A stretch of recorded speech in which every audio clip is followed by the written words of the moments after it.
Hello, I wanted to do a quick video on buy-to-let property investment.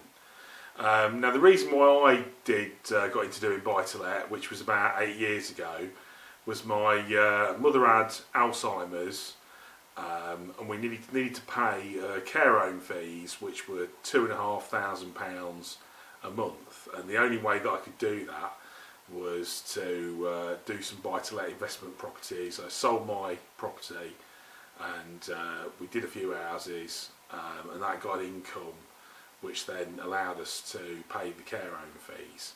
So that's the reason why I got into buy-to-let. Now if you're interested in buy-to-let, the first thing I would say is you're going to need a 25% deposit. So whatever house you're going to buy, you think, oh, I want to buy a 100 grand house, you're going to need 25 grand. That's what you need. A lot of people worry that they can't get a mortgage. If you go to sort of high street lenders like the Halifax or Lloyds or sort of TSB, places like that, you'll struggle to get a mortgage if you're a low earner, as I am. So I ended up, at the time, I used the Mortgage Works, which weren't bothered about what you were earning, because a lot of these mortgage companies want you to be earning at least 25 grand, 30 grand a year. I was probably only earning about 18 grand then, so I'm struggling to get a mortgage from a high street lender. So the next thing I would say is, if you look on YouTube, there's a lot of information on YouTube, videos on sort of properties and all this kind of thing. There's a lot of people on there doing coaching videos, and why don't you give me 1,500 quid and I'll coach you to be a buy-to-let investor. You don't need that. That's just, if you need somebody to coach you to do it, then it's not for you. So I'd forget about that, but there is a good source. YouTube is a good source of information on buy-to-let. The next thing I would say, people say don't buy in Newcastle or buy in Liverpool and all this sort of thing.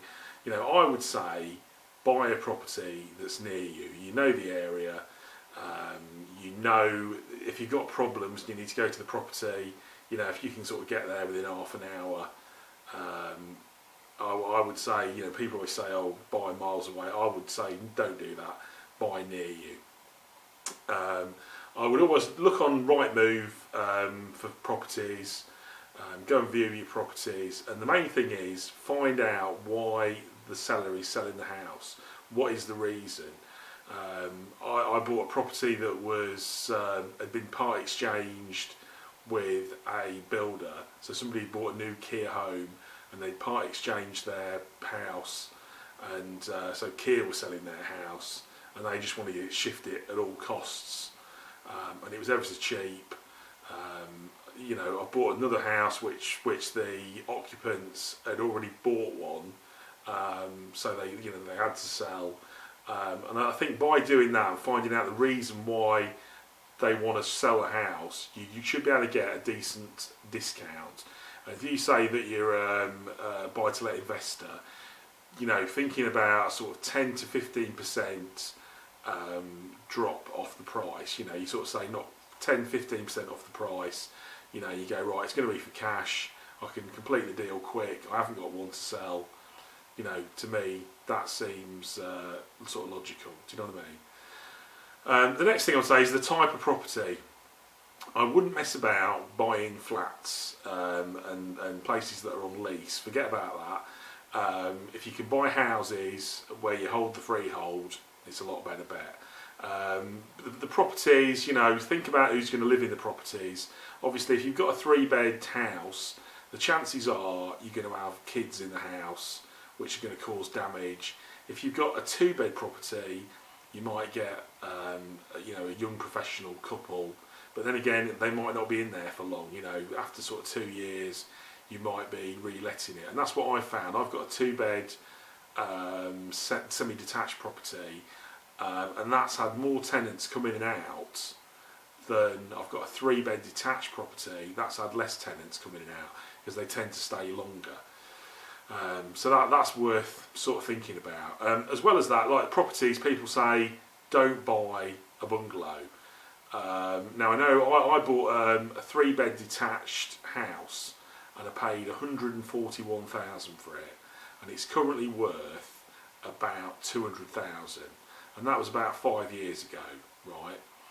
At the same time, I was looking at a 3-bed detached bungalow, and that was 145,000. Now, had I bought the bungalow, I reckon that now would have been worth about 250,000. So I would have made 100 grand, and I would have sold it. So, you know, sort of think about that. You know, people say, oh, don't buy bungalows, you know, they're not good for buy-to-let investment properties. I think at the right price anything can be a good buy, but you need to have a good think about, you know, what you're buying. When you're looking around it, I know as well, people always say, you know, you're not living in it, so it doesn't matter what it's like, but that's not really the case, because if you go into a bedroom and you think, hang on, I can get a bed in here, but where are the wardrobes going to go? A potential tenant's going to think the same thing. So, you know, I would say you want a house that's in reasonable condition. Maybe, you know, you might think to yourself, well, I'll replace the bathroom, or I'll replace the kitchen, but I wouldn't buy a total wreck that you've got to spend a lot of money on. You know, it's always good, really, if you can buy a property that's had the windows done, a new boiler, maybe the kitchen redone, and then you think, all right, I've got to redo the bathroom, and that's all you've got to spend. You know, that might only cost you a couple of grand. So, you know, that's worth sort of thinking about. And what I would say as well, you know, if you're refurbing the property, tend to stick to sort of magnolia on the walls. You know, don't do it in all fancy colours, because it's a lot easier if you've got to go around in 2 years' time and touch up, that if you know what paint you used, if you did everything, all the walls in Leyland Magnolia, then it's just a lot easier to think, oh, I've got a mark on that wall, I've just got to repaint a section of wall, as opposed to trying to repaint, you know, a complete room because you can't find the paint. So stick to that. I'll tell you another good tip as well is Dulux make, it's called satin wood, and it's not gloss, but it's for woodwork.